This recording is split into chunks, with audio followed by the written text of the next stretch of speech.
All right, Jordan, predict a commit. How many do you want to do or think we should do? I'm going to let you have some decision-making power here today. My vote would be two Okay. apiece. All I, right. I think any more than that is borderline insane. All right, so we'll do 2 rounds. I'll let you have first pick in both rounds. I'm feeling generous today. Just a quick rundown on who everyone has. Jordan has safety Adrian Cole, wide receiver Amari Patterson, defensive lineman Marcellus Young-Casario, offensive lineman Jordan Agbanoma, wide receiver Eric McFarland, offensive lineman Kennedy Jackson, linebacker Jabaiah Smith, wide receiver who's now committed to South Carolina, DJ Huggins, edge Success Wabude, cornerback Sincere Gaylord, defensive lineman Antoine McCoy, and quarterback Colton Nussmeyer. I'll relay my team when I go to make my first pick, but who do you got with your first pick of Predict to Commit today? So I'm going to go with a guy that we learned in your interview that Jackson Dollar's really trying to recruit, and that is Jalathan Mayfield from Lincolnton, North Carolina. Kind of went back and forth with where I was going to go with my first pick, but linebacker, 6'1", 215. I think that, like we talked about earlier in this episode, I think that they're going to try to take three linebackers in this class.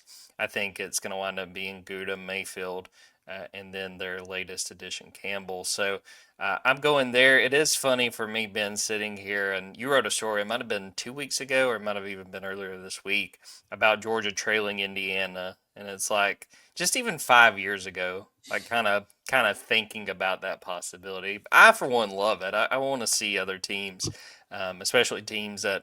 I mean, Indiana was the all-time losingest team among the power schools, and now they are punching well above what used to be their weight. So going with Jalathan Mayfield, that's going to be my first pick. I like that pick. And you actually, based on how you made your pick, you inspired me for how I'm going to make my pick as well. But yeah, I like Jalathan Mayfield, one of those guys that's been at Georgia for everything this year. He was at a junior day. He came back for spring practices. Georgia's gone to see him multiple times. He has the official visit scheduled. We're still trying to figure out what does Georgia's linebacker board end up shaking. I mean, right now they've got Tamaris Campbell in the class. And I think it's fair to say that they're likely to get Joakim Gouda in the class. So if those are your two guys, who's the third? AJ Randall's making a decision soon, and I don't think it's going to be Georgia. Kenneth Simon just committed to Alabama. There's Noah Glover, who I've got on my team, and there's Jalathan Mayfield, who you've got on your team. And I kind of think one of those guys will end up in Georgia's class, which means there will probably be a win for one of us and a loss for one of us at linebacker moving forward. I mean, I do have Gouda on my team, but with the other two guys. Flex. Yeah, flex, just a little flex. All right.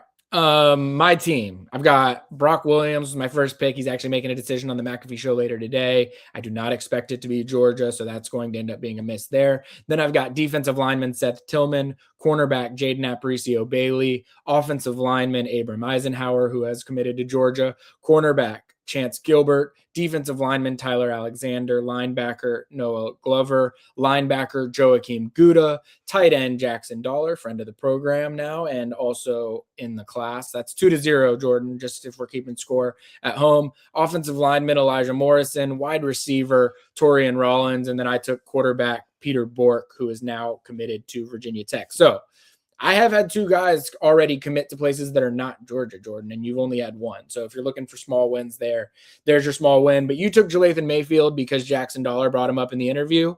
So I'm going to bring up Davion Jones because Jackson Dollar brought him up in the interview. He was on my board. He wasn't necessarily at the top of who I was going to take today, but when you took him for those reasons, I was like, you know what? I'm going to take Davion Jones for the same reason. I've been trying to figure out Georgia's safety board. I've mentioned Adrian Cole. He's definitely a part of that conversation, but Georgia's probably going to take more than just Adrian Cole at safety. And so who is it? You know, they offered some in-state guys earlier this week that intrigued me, but Davion Jones is a higher rated guy that is coming on that visit to Georgia mid-month in June. Or no, it's May 29th weekend, actually. So trying to get him on campus early, someone that I feel like things are probably further along with than I've written about. And so I'm correcting that by taking him on my Predict to Commit team. No, I really like that one, and I mean, we can't doubt Jackson Dollar. Jackson Dollar's good at so many things. You're telling me he can't convince, some North Carolina guys to follow suit. And no, I like that pick a lot. And I did want to mention too before we get to my next pick, uh, I think we got to shout out Kip. He took two guys off the board that I think very much would have been in play for us. So it was J.J. Brown from Parkview, and then who was the Pennsylvania It receiver? was Cade Cooper, who was originally scheduled to be on an OV weekend this weekend. He's not anymore, but he is apparently going to be rescheduling it for later in the summer. So we'll see on that one. But the J.J. Brown one would have been taken this week if Kip had not. All right, you want me to go with my next one? Yeah, go pick two. All right. I'm going to take another swing at wide receiver, and I'm going to take Namajay Thompson. Ben wrote about him earlier this week. Just my read on it, and Ben can speak to this more. I think it's Georgia or Alabama. Seems like the top two options for him. 6', 186 out of Shelby, North Carolina. And we're really hitting the Tar Heel State pretty hard on this predicted commit episode, but yeah, my strategy right now, Ben, I just don't know where they're going to go with wide receiver. So I'm kind of taking a shotgun approach. If I take as many picks as I can, surely, at least a couple of them are going to hit. I agree. I like this pick. He's someone that Georgia really started to push for in the spring. They got out and saw him. He came out and saw them. Things started to pick up. I think I said earlier in the show, but I saw him and Amari Patterson both out at the Under Armour Charlotte camp, and I think that there are a lot of similarities to them. So I don't know that Georgia would end up getting both of these guys in a recruiting class versus maybe one or the other, but you already have Amari Patterson on your team. So I think that it's a good idea to try and get one of these. You actually now have Eric McFarland, Amari Patterson, and Namajay Thompson. So if Georgia gets a wide receiver from the first official visit weekend, you will get that win. And so, yeah, I think it's a savvy play by you. And once again, you've done a good job of sort of forcing my hand in some decisions that I've had to make with my own predicted commit team. So that's going to have to happen now when I make my pick.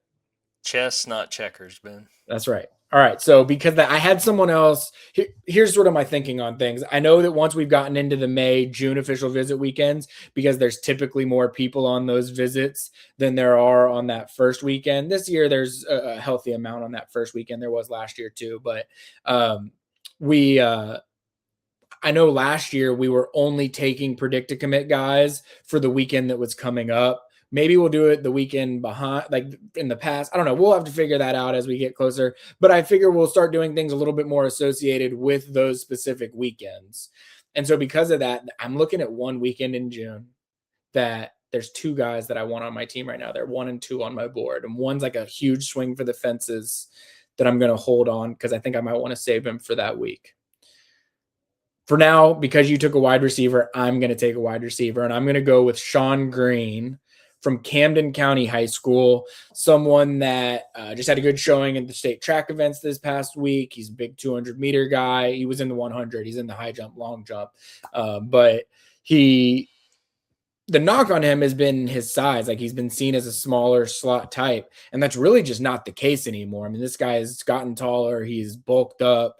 I don't think that Georgia's even exclusively looking at him as a slot type exclusive, like only now. And so I'm going to go with him. I think that his speed kills. Georgia loves him for that reason. He's always loved Georgia. It's been a Georgia Florida State recruiting battle for most of the time. And I think that Georgia's typically going to find the upper hand in those battles this recruiting cycle. Not always, but I think that if Georgia ends up pushing for this guy, I think that they've got a really good chance to get him. So yeah, because you went wide receiver, I'm going to go wide receiver and we'll see who wins out. I have to say I really like that pick. He was on our board. I've kind of struggled to get a good feel of, what Georgia absolutely, thinks of him here. So I really like this pick. And again, I think it's pretty obvious just by how we've drafted receivers, not only on this episode, but as a whole, that we're still trying to figure out where things are going to go. And I don't even think that's exclusive to us. I think that Georgia's in the same spot, trying to figure out which receivers, want to come to Georgia and what makes sense for them with what they want to get at the position. No, I think you're right. I mean, you look at your team, you got Amari Patterson, Eric McFarland, you had DJ Huggins, and now you've got Namajay Thompson. You look at my team, I have Torian Rollins, Sean Green. Do I have anybody else at wide receiver? But what's interesting about all that is like and I'm not going to bring it up here. This is a dogs247.com subscribe to us thing, but there will come a point this summer where I think most of Georgia's recruit wide receiver class will probably come from this group. And then there's this whole section of big body wide receivers. Cade Cooper was one that was going to be on a visit this weekend, but some other guys that are going to take official visits that are in that 6'2", 6'3" variety that Georgia would like to add in this class. And neither of us really have any of those types of guys in here. So I think that Georgia will probably do that, but there's also at least one in-state slot option that I think that Georgia is keeping an eye on. And I don't know if that will be a summer thing or whether that will be a fall football season thing later on in the cycle. But the point being, like, where I don't worry about Georgia with wide receiver is they have seen a lot of these evals early. Like I remember Craig Dandridge, how early Georgia was compared to everyone else, and saying like, this is the guy that they absolutely wanted to prioritize and go after at wide receiver in the 2026 class. I don't think that that's totally shown itself in the 2027 class beyond maybe Eric McFarland when we're talking about the slot options. So if Georgia is not able to get Eric McFarland, like who is it? I think that Georgia has some great options that we haven't really written about, that they haven't really started to pursue yet. But when they do, I think that things will change a little bit with those recruitments too.